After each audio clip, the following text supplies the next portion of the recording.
Mr. President, distinguished delegates, since I began the assignment 9 months ago, I have visited Myanmar 5 times, Bangladesh 3 times, as well as other tours in the region and beyond. 18 months have now passed since the recent violence in Rakhine State forced hundreds of thousands of Rohingyas and others to flee their homes, including across the border into Bangladesh.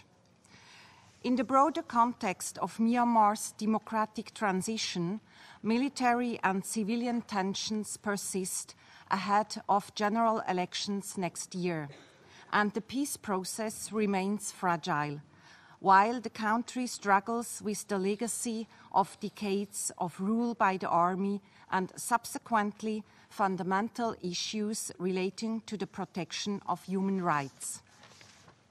Mr. President, on Rakhine, in addition to accountability, I have been underlining in my engagements the following steps that are needed: ending the violence in Rakhine, unfettered access to affected people, addressing the root causes, and inclusive and equitable development. I have witnessed firsthand in my 2 visits to Cox's Bazar refugees living in extremely challenging temporary conditions and with little sign of hope. While Bangladesh and host communities have been very generous, we cannot expect this to continue indefinitely. The recently launched UN Joint Response Plan for 2019 to benefit both refugees and host communities needs urgent funding. Meanwhile, I'm concerned that the heavy fighting with the Arakan Army, AA, will further impact efforts toward the dignified, voluntary and safe return of refugees. I have appealed to all sides to ensure the protection of civilians and uphold their responsibilities under international humanitarian and human rights law. For refugees in Bangladesh, knowing that the UN and its partners are present at their places of return will be positive incentive to return.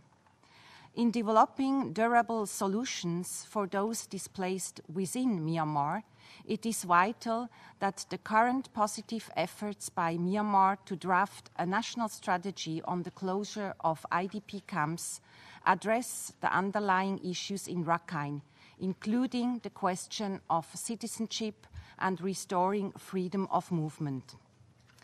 Even prior to the fighting with the AA, the level of access was a problem. Access in the implementation of the MOU between Myanmar and UNDP-UNHCR to support the creation of conditions for the return of the refugees from Bangladesh was insufficient.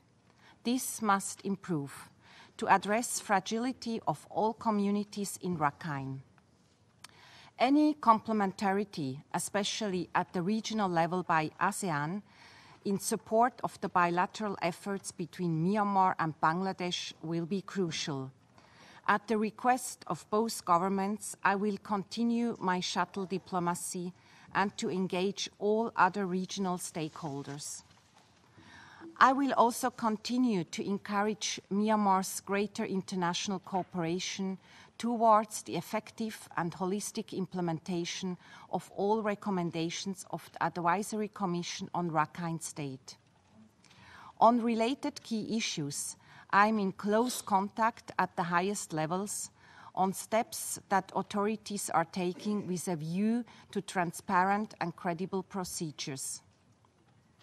In my recent visits to Myanmar, I have advocated for a zero tolerance for discrimination campaign from top down. In addition, I will aim to coordinate and foster greater intercommunal dialogue in Rakhine State through my office in Naypyidaw. Mr. President, on accountability. Accountability is essential for combating impunity and genuine reconciliation. Myanmar's Independent Commission of Inquiry, the ICOE, has responded positively to my recommendation that it should engage with United Nations human rights entities, such as with OHCHR and the fact-finding mission FFM. There needs to be complementarity, including with the latest Human Rights Council mandated independent investigative mechanism. But national responsibility and ownership of accountability are also important, not least from the perspective of the victims in Cox's Bazar and throughout Myanmar. In line with the basic principles on the right to remedy and reparation for victims of gross violations of human rights law and serious violations of international humanitarian law, accountability should not be solely seen in terms of criminal liability.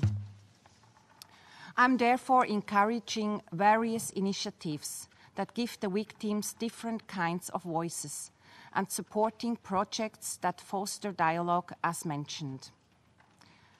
Mr. President, on the peace process, we are witnessing in other areas beyond Rakhine, including Kachin and Shan states, setbacks in the complex peace process. In these areas too, many affected civilians require assistance, and access there too has been restricted. Despite some positive steps towards an inclusive and peaceful solution, such as the 21st December unilateral ceasefire declaration by the army Tatmadaw, tensions have escalated, including between the government side and signatory groups of the October 2015 nationwide ceasefire agreement, NCA. It is the responsibility of all parties to exercise restraint and avoid actions that can reverse the important gains of the peace process. I stand ready to help support this process. Some refugees from the camps in Thailand recently returned to Myanmar. It will be important to seize on such important confidence-building measures and build momentum. Mr. President, the 2020 general elections activities could add to the domestic complexities. In such an environment, State Councillor Do Aung San Suu Kyi is evidently moving ahead carefully on democratic reform, as highlighted by the recent efforts on the constitutional amendment. It will be paramount that reform issues address institutionalized discrimination. I'm grateful that the government of Myanmar agreed to and facilitated the installation of my small 4-staff Napido office in January, helping reinforce the constructive cooperation that has been extended to me so far, as reflected in the access I have been able to enjoy. We must collectively continue to build trust and work in partnership with the government of Myanmar. I will continue to speak truth and help build bridges and greater mutual understanding, including in support of the United Nations' role in upholding international norms and standards. This requires confidence building and regular communication with all leaders. While I do share concern that progress has been slow, my first 5 visits to Myanmar have highlighted the enormous challenges that will require tremendous international support. Thank you, Mr. President.